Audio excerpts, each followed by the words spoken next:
Valentini Inter, un nome nuovo, non del tutto in realtà, ma che torna forte per il calciomercato dell'Inter e che può rappresentare davvero un'occasione low cost molto interessante per andare a rinforzare la difesa del presente e del futuro. Sono giorni davvero di grande fermento perché la conferma praticamente annunciata di Simone Inzaghi sulla panchina dell'Inter ha portato anche all'avvio di quella che sarà la programmazione per il mercato con cui si vuole andare ad allestire una rosa per la stagione 24-25 ancora più profonda nelle alternative e non soltanto. Torna allora a circolare in maniera concreta anche il nome di Nicolas Valentini per la nostra Inter, un nome, un profilo che vi vado a presentare in questo format sempre molto richiesto in cui vi porto alla scoperta degli obiettivi di mercato dell'Inter, aggiungendo però oggi anche alcune considerazioni più ampie su tutto il mercato dell'Inter. E quindi ben ritrovati e ben ritrovate amiche e amici passioni interisti in questo nuovo episodio di oggi. Vi invito, se non l'avete ancora fatto, a lasciare un mi piace e soprattutto ad iscrivervi al canale. Clic sul tasto iscriviti così non vi perdete neanche uno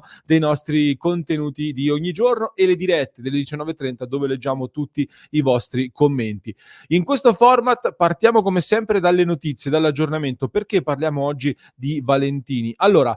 intanto nelle scorse ore, come anticipavo anche in apertura, è arrivato praticamente l'annuncio del fatto che Inzaghi, salvo clamorosi colpi di scena che ad oggi non ci aspettiamo, rimarrà sulla panchina dell'Inter e quindi con la dirigenza è entrata nel vivo la programmazione in vista del prossimo mercato estivo, nel quale si continuerà ad operare secondo quelle che sono le linee guida un po' delle ultime sessioni di mercato, quindi attenzione ai conti e poi tramite le cessioni di giocatori non di primo piano della rosa si andranno a finanziare quelle che saranno le operazioni in entrata. E poi un mix di giocatori pronti subito e altri invece da valorizzare anche per ringiovanire questa squadra in alcuni reparti. Tra questi ultimi profili, quindi quelli più giovani in questo caso, c'è anche il nome di Nicolas Valentini che è in scadenza di contratto al termine di questo 2024 con il Boca Juniors, il 31 dicembre per la precisione, e adesso è totalmente in rotta con il club argentino. Addirittura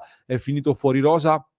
da quello che mi hanno detto, non tanto perché non vuole rinnovare il contratto e non tanto per le questioni di ingaggio, quanto più che altro per altre questioni pregresse, comunque sempre legate a discorsi contrattuali, ma non è fuori rosa perché non vuole rinnovare il contratto. Questo almeno è quello che è emerso. Comunque, è chiaro che di fronte a questa rottura ad un rapporto in questo momento incrinato e a pochi mesi ormai dalla possibilità di ingaggiare questo giocatore a parametro zero, la valutazione che prima partiva da 10 milioni di euro inevitabilmente è crollata e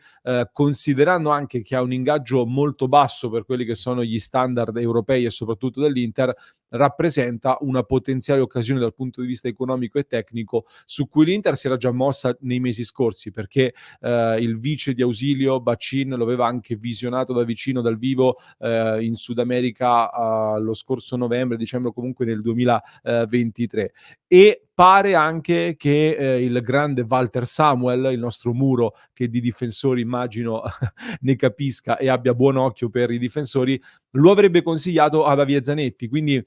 l'ultima volta, tra l'altro, che un ex campione del triplete ha consigliato un argentino a Zanetti, poi le cose sono andate piuttosto bene. Quindi potrebbe essere buon segno anche questo. C'è sicuramente tanta concorrenza, soprattutto in Europa, viste anche le condizioni contrattuali del calciatore, però dopo la Gazzetta dello Sport sono arrivate delle conferme anche dal Corriere dello Sport sull'interessamento concreto da parte dell'Inter, ma soprattutto anche in Argentina ne stanno parlando come di un obiettivo reale per l'Inter. E questo secondo me apre anche ad una serie di riflessioni in generale sul mercato nerazzurro che però faremo poi alla fine. Prima andiamo a conoscere meglio Nicolas Valentini, lo facciamo come sempre con la nostra scaletta partendo dalla carta d'identità, diciamo così, del calciatore. Un classe 2001, nato il 6 aprile 2001, quindi ha da poco compiuto 23 anni, nazionalità argentina, ma ha anche il passaporto italiano, alto 1,87 m, un difensore e di piede mancino. È cresciuto nel Boca Juniors, ha fatto il suo debutto attorno ai 20 anni in prima squadra, poi è stato girato in prestito una stagione dove segna anche il suo primo gol tra i professionisti e lo fa proprio contro il Boca Juniors, se non ricordo male, e rientra al Boca Juniors dove nelle ultime 2 stagioni soprattutto è diventato comunque un elemento molto importante della rosa, oltre ad entrare a far parte anche dell'Argentina Under 23, dove tra gennaio e febbraio ha giocato 6 partite su 7 da titolare nella formazione di Mascherano, che guida appunto la nazionale nel torneo preolimpico. È un difensore, quindi parlando anche delle caratteristiche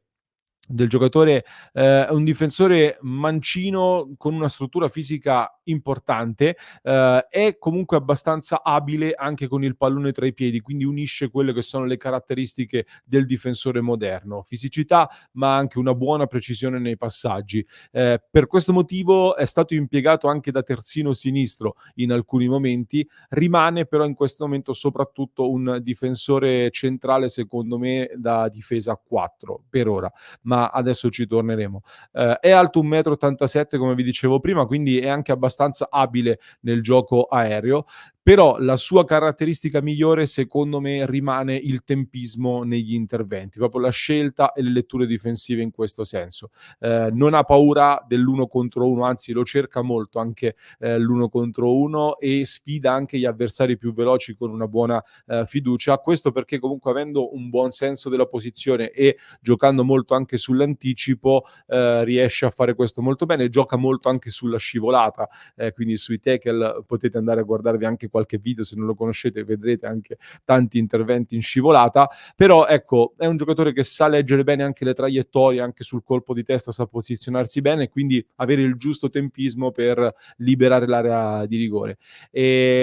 Dall'altro lato è secondo me abbastanza evidente come in alcune scelte, e anche dal punto di vista tattico sia comunque ancora un po' grezzo per quelli che sono gli standard che ci aspettiamo un po' in Europa. Un giocatore ancora tutto da inquadrare secondo me per portarlo al prossimo livello, spesso è anche forse fin troppo esuberante e fin troppo istintivo, quindi andrà anche un po' ricalibrato dal punto di vista difensivo, ma in Europa e soprattutto in Italia sappiamo bene come i difensori poi fanno sempre un passo in avanti in questo senso. Qui c'è sicuramente del materiale umano e tecnico su cui lavorare, forse non ancora pronto, ecco, per essere un titolare nell'Inter. Questo è secondo me un identikit, una panoramica del profilo di Nicolas Valentini. Come vi dicevo, se andiamo a vedere anche le heatmap, le zone di azione maggiormente si sviluppa sul centro-sinistra per come è stato utilizzato fino a questo punto e diciamo che nell'Inter andrebbe a ricoprire tendenzialmente o il ruolo di Bastoni e quindi di vice Bastoni, oppure si potrebbe ragionare su una evoluzione, quindi un lavoro proprio per farne il nuovo centrale, con chiaramente del lavoro da fare sul posizionamento e sulle scelte difensive, come dicevo. Fatemi sapere magari se avete visto anche voi dei video delle partite, che ne pensate, un po' di vostre impressioni nei commenti e soprattutto poi, come vi dicevo, si aprono degli scenari sulla difesa, quindi vorrei confrontarmi con voi, vorrei sapere un po' la vostra. Io ne ho parlato con dei colleghi, con degli esperti di mercato e cercando di carpire un po' quello che esce dalla dirigenza,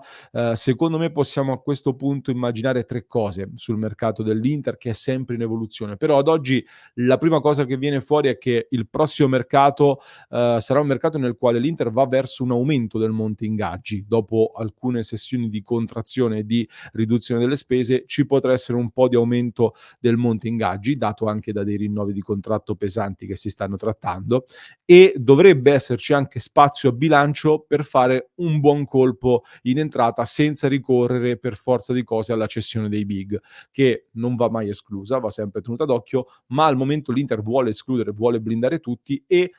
ci sarebbe una possibilità di fare un buon colpo, ecco. Scenario che, seconda osservazione che faccio sul mercato, ricorda un po' la seconda parte dello scorso mercato estivo, se vi ricordate. Cioè c'era un budget a disposizione, un budget che l'Inter ha pensato di spendere sull'attaccante e poi invece ha riversato sul difensore andando a prendere Pavard. La sensazione è che questo scenario, in termini di possibilità di scelta di un colpo, possa ripetersi. E allora, terza osservazione, è evidente che comunque in difesa qualcosa si stia muovendo, come dicevamo anche qualche settimana fa in un altro approfondimento che vi ho portato, perché i nomi che stanno uscendo per la difesa dell'Inter cominciano ad essere tanti e chi più chi meno sono nomi su cui l'Inter effettivamente sta lavorando e si sta muovendo in maniera più o meno concreta. per come ci ha abituati, facciamo un po' di nomi, diciamo la gestione marotta di questi anni dell'Inter, credo che se si deciderà di investire forte sul difensore, Buongiorno del Torino per me rappresenta il nome in cima alla lista dei dirigenti nerazzurri, per tanti motivi, anche per il feeling con gli altri calciatori interisti che sono in nazionale. È chiaro che con Cairo del Torino è sempre un'operazione molto tosta, molto difficile. C'è da dire però che al momento, per esempio, la Juventus pare fuori da questa corsa. La pista estera lo stesso sembra difficile e l'insidia sarebbe semmai il Milan, anche se mi dicono che Buongiorno all'Inter verrebbe di corsa, per cui l'Inter potrebbe magari far leva anche su questo aspetto. Ci sono delle alternative meno costose, ma comunque onerose. Si è parlato per esempio di Beukema del Bologna, di Scurso sempre del Torino, si è parlato di Bigliol dell'Udinese. È tornato fuori il nome di Solé, molto interessante secondo me,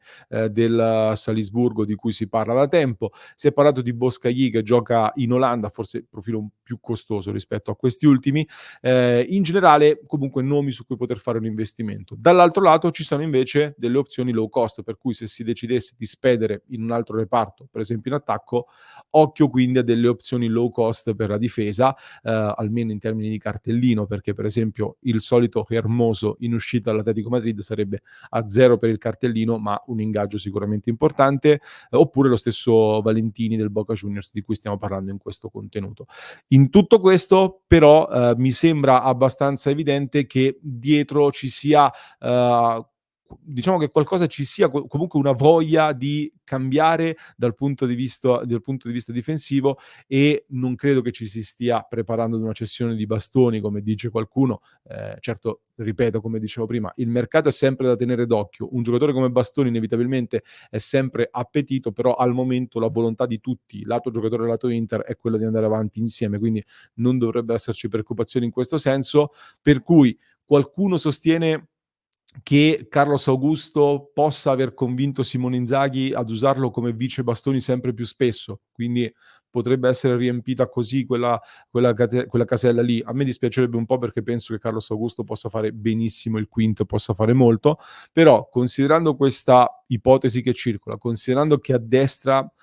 siamo di fatto al completo e più che coperti, il dubbio, ecco, secondo me legittimo, è che ci siano in corso delle valutazioni soprattutto sui due centrali, De Vrij e Acerbi in modo particolare, entrambi in scadenza 2025. Su Acerbi se ne sta parlando tanto in questi giorni perché non sta vivendo un grande periodo. A me sembra, mi dispiace umanamente, personalmente, però mi sembra che stia rivivendo un po' quei fantasmi dell'ultimo periodo alla Lazio, dove